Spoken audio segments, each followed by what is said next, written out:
girl, Meghan Markle. Oh, seemed like a nice lady.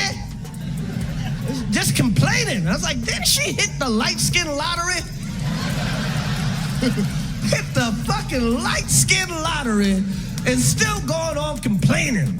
Oh my gosh, I work so hard and Trying to be a victim. But seriously, it's gotta sell the mommy lifestyle. And it's gotta be all about me. But not seem like it's all about me. In California, we're just a regular couple living close to Oprah and far from the paparazzi. Woo! But not too far. Lot going on in the news. My God, it's so crazy out there. What's going on with Meghan Markle? Lot going on in the news. My God, it's so crazy out there. What's going on with Meghan Markle? She thinks that everybody is just stupid. Like we can't see that she is manipulating his dumb husband. I really feel sorry for the family. Maybe everybody's fixated on how good looking this guy. Going on, Oprah, I didn't know. I had no idea how racist they were. It's the royal family. You didn't Google these motherfuckers? What the fuck is she talking about? She didn't know. The lights dimmed, the crowd leaned forward, and then, boom! Chris Rock didn't just step onto that Netflix stage like it was another ordinary night. Oh no! This man came in like a wrecking ball with one mission: to tear down Meghan Markle's carefully crafted poor me narrative. In less than a minute, he turned her entire victim act into a punchline so sharp it echoed across the globe. The crowd, they weren't just laughing, they were screaming. And Meghan, honey, if she was watching, she must have been clutching her pearls because Chris wasn't holding back. He knew exactly what he was doing, taking that polished royal fairy tale and smashing it to pieces, live on one of the biggest stages in the world. Oprah, they're so racist. They wanted to know how brown the baby was gonna be. They're so racist. They wanted to know how brown the baby's gonna be. I'm like, that's not racist. Cause even black people wanna know. That's LA. She wants to be famous. She found the guy to make her the most famous in the world, and now she's over there and she's like, oh, this isn't what I thought. What's the point of being famous? They're so racist, they're so racist. Some of that she went through was not racism. It was just some in-law. Sometimes it's just some in-law. Cause she's complaining, I'm like, what the f***? No warm-up, no slow roll, no polite intro. Chris went straight for the jugular. 1 second, the audience was relaxed, waiting for the jokes to build, and the next, they were exploding with laughter, realizing this wasn't just a comedy set, this was a public execution. Meghan Markle's reputation being shredded in real time on Netflix in front of millions. And the timing? Flawless. The energy? Electric. People weren't just watching, they were witnessing history. This was bigger than comedy. This was the moment Meghan's sob story stopped being untouchable and officially became open season. What the fuck is she talking about? She didn't know. The fuck? It's the royal family. They're the original racists. I mean this sincerely, Prince Harry and Meghan, we don't give a America don't give a about you. We don't care about the royal family. We never cared about nothing that had to do with y'all. 1775 was the last time we gave. If she didn't marry him, she would be on The Bachelor this season. Fighting for Prince. She would be Megan M. from Sherman Oaks barista. She just got lucky. She got so lucky. Now, to really understand why this one Netflix special hit harder than a royal scandal, we've got to rewind. Because Chris didn't just tell a few jokes. He dug straight into Meghan's Oprah interview. You know, that sit down. The one where Meghan painted herself as clueless, blindsided, and oh so innocent. Chris took those words, twisted them into knives, and stabbed right into the heart of her truth. And once he lit the fire, the whole world joined in. Comedians, satirists, late-night hosts, even cartoonists. Meghan and Harry didn't just become tabloid gossip, they became a global punchline. And then came Bill Maher, swooping in with that cold, professor-style takedown. He didn't just joke, he dissected their entire brand, turning it into a philosophy lesson nobody could unhear. This candle just reminds me so much of growing up in LA. The big question everyone's asking right now is, why? You know what? This knife reminds me of growing up in LA. I think they'll move to LA because Meghan is an actor, right? And then Harry can just join the cast of Real Housewives of Beverly Hills. Yeah. Just be like fighting on TV. I know what you said about me, Denise. Say it to my face. Kosher salt brings me back to my days in LA. I'm an LA native. I am a Los Angelite. They're taking a sabbatical? From what? helping their grandma pick out hats. Get the out of here, man.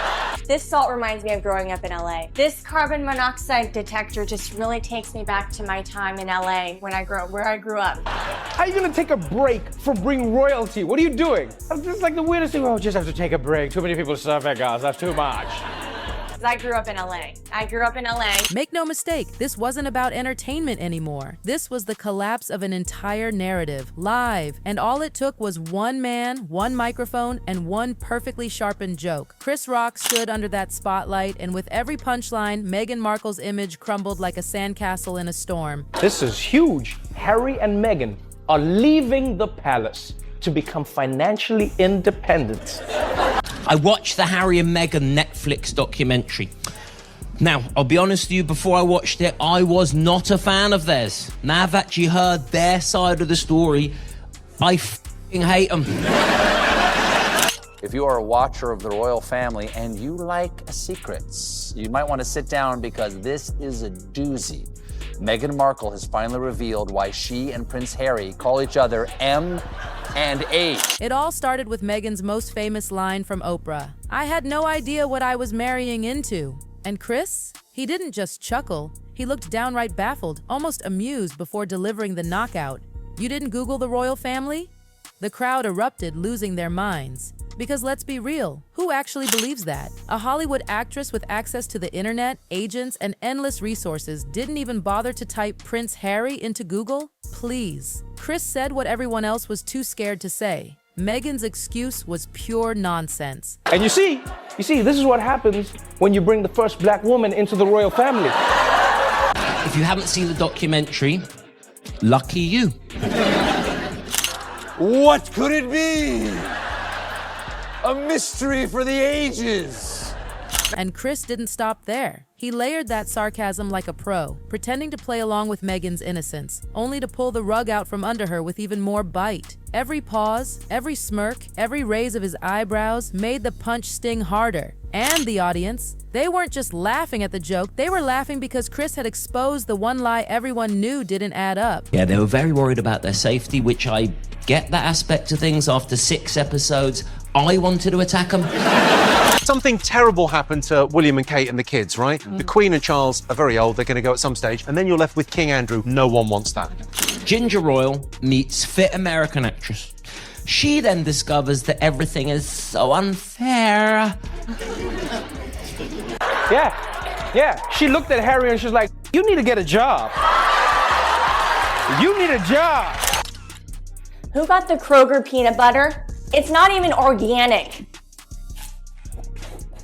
I thought they gave us $50 million to make this show. Then came the analogy. Oh, the analogy. Chris compared Meghan marrying into the royals and being shocked by racism to marrying into the Budweiser family and being surprised they liked beer. The crowd absolutely lost it. Simple, brutal, unforgettable. In one line, Meghan's big bombshell complaint about racism was reduced to a joke so sharp it sliced her narrative into pieces tabloids couldn't even dream of cutting. And then they complain about everything.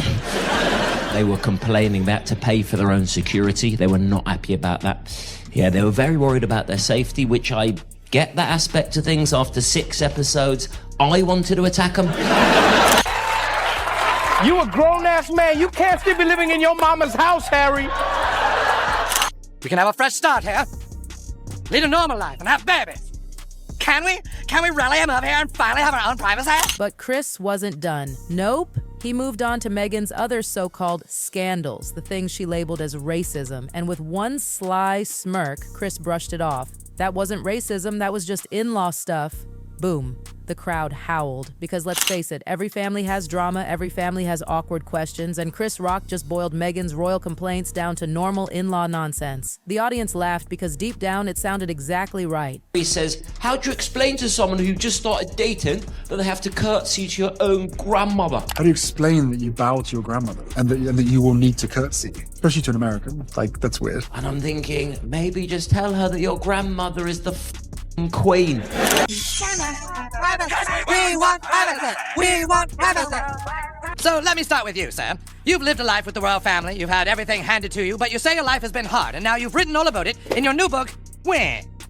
And then, oh, this one was savage. Kris tackled the biggest headline of them all. Remember when Meghan claimed the royals asked how dark her baby would be? Kris didn't hesitate. He dropped the line. That's not racist. Even black families want to know how brown the baby's gonna be. The crowd, they couldn't breathe. It was the joke heard around the world. The line that shattered months of hysteria and endless debates. One punchline and that explosive allegation was reduced to pure comedy gold. Assumed it was for the obvious reason. M is the 13th letter of the alphabet, and H is the 8th letter of the alphabet. 8 plus 13 is 21. 21 was Deion Sanders' number, and Deion Sanders' nickname was Neon Dion, obviously a reference to how they light up each other's lives.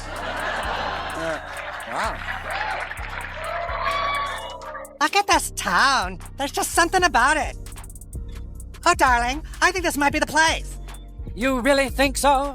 It's so quiet and empty here. If we moved here, then people would think we're really serious about wanting to be normal. No matter how hard I tried, no matter how good I was, no matter what I did, they were still going to find a way to destroy me. That was the knockout. One sharp observation and Meghan's racism bombshell, something that dominated headlines for months, was deflated in seconds. The audience roared, and Kris stood there, cool as ever, making it clear he wasn't afraid to strip Meghan's story down to nothing. And with that, the dominoes started to fall. Because Chris Rock may have lit the match, but the firestorm that followed? Oh, that was unstoppable. I get it. In the 80s, I dated a very famous woman whose identity I will never reveal, and only ever refer to her using our secret nickname, Prime Minister Margaret Thatcher. Wow. Y'all look good, bro. Yeah. Y'all look good. And he'll say M and you'll say H and your friends say M and it just is a thing. It's a thing. And do you both love it? Yes, and I like nicknames a lot. But no, Markle revealed that at the beginning of us dating, when everything was in code, I couldn't tell anyone who I was dating and who was keeping the secret, so I think we were just on a letter basis. It's so funny you keep saying Meghan Markle. You know it's Sussex. Chris Rock's takedown might have been the spark, but what came next? Oh, honey, it was a wildfire. The jokes didn't just stay in America, they flew across the Atlantic, and the British comedy scene tore into Harry and Meghan like they were serving afternoon tea with a side of shade. What is she talking about? I didn't know. That's like marrying into the Budweiser family and going, they drink a lot. Hey, it's the husband formerly known as Prince. Any luck getting a job? Oh, they had me driving for Uber Eats, but there were too many damn rules. Don't touch the food, don't taste the food, drive on the road. I'm sorry, Rowdy Weddy. Babe, time to do our daily $250,000 sponsored Instagram post. I shouldn't have left the made-up nonsense. The Duchess of Sussex shared a photo of herself cuddling her daughter on Instagram and a never-before-seen picture from her. One sketch had Harry bragging that his butler ran a 10K marathon for him at dawn, just so he could wake up and Google if he was still fifth in line to the throne. The audience cackled because that's exactly how detached he's portrayed, entitled Clueless, cushioned by a life of absurd luxury. Then came the Netflix deal jabs. Oh, they were brutal. British comics didn't just mock it, they reduced it to nothing more than a big fat paycheck for doing absolutely nothing. And the hypocrisy? They twisted the knife deeper by dragging their so-called privacy obsession, moving far from the paparazzi but not too far from Oprah's house. The comedy basically wrote itself. The crowd was howling because the Sussexes' contradictions were being exposed in the most ruthless way. We want privacy! We want privacy! Well, I just think some people might say that your Instagram-loving wife actually doesn't want her privacy. How dare you, sir! My Instagram-loving wife has always wanted her privacy! 5 minutes later.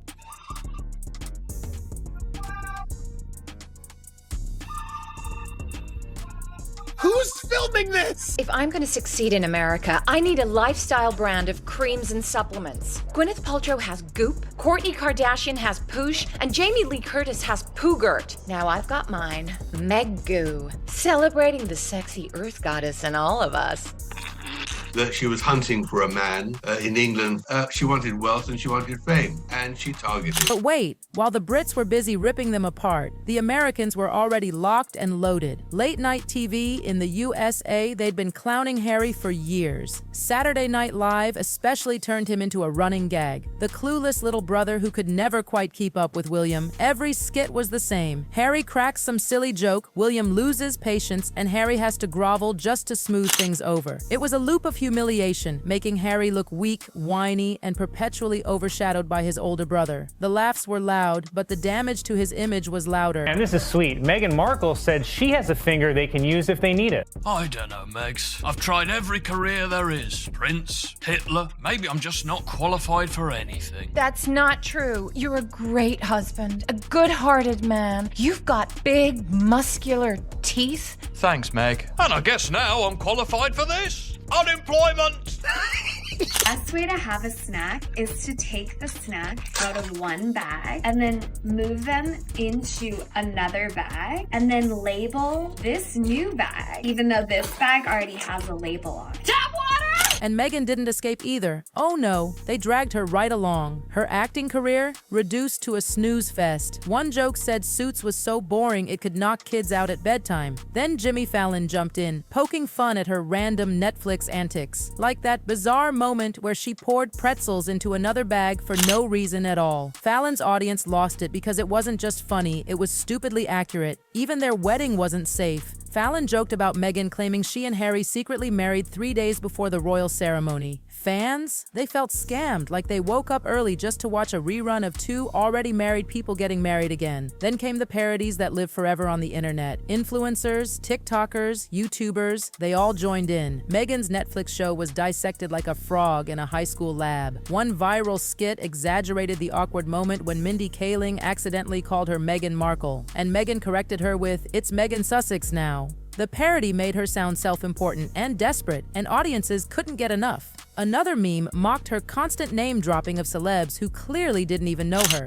Jokes like, "Mindy and I are best friends. She just doesn't know my name yet," went viral. And of course, nobody forgot about that infamous pretzel bagging moment. Watching Meghan pour pretzels into a new bag as if she'd discovered fire. The internet roasted her so hard that the clip became a permanent meme. What Chris Rock started on stage had officially spilled everywhere. TV, the internet, stand-up, cartoons. Meghan Markle wasn't just a duchess anymore. She was comedy material. Stand-up comics didn't waste a second either. Simon Brodkin, the British prankster himself, admitted that before Meghan and Harry's Netflix doc, he didn't really care. But after, he flat out said he hated them. The crowd went wild. Why? Because he wasn't holding back. He said what millions were already thinking. He roasted Meghan's complaints, mocked their cringeworthy pet names H and M, and even tore into her curtsy struggles. He joked, maybe Harry could have just told her, by the way, my grandmother is the Queen of England. The audience screamed. It was raw, it was brutal, and it was exactly what the world had been waiting to hear out loud. And then came the ultimate taboo punchline. If you weren't in the royal family, Meghan, H wouldn't even be with you. The crowd gasped, then burst into laughter. Because let's be honest, that's the thought people whisper but rarely say out loud. Brodkin said it for them. By this point, Meghan and Harry weren't just unpopular, they were the butt of a worldwide joke. But just when everyone thought it couldn't get worse, South Park came in swinging. Their episode, The Worldwide Privacy Tour, didn't just poke fun, it destroyed them. The episode opened by mocking Harry's memoir, making his poor me stories sound pathetic, given all the privilege he was born into.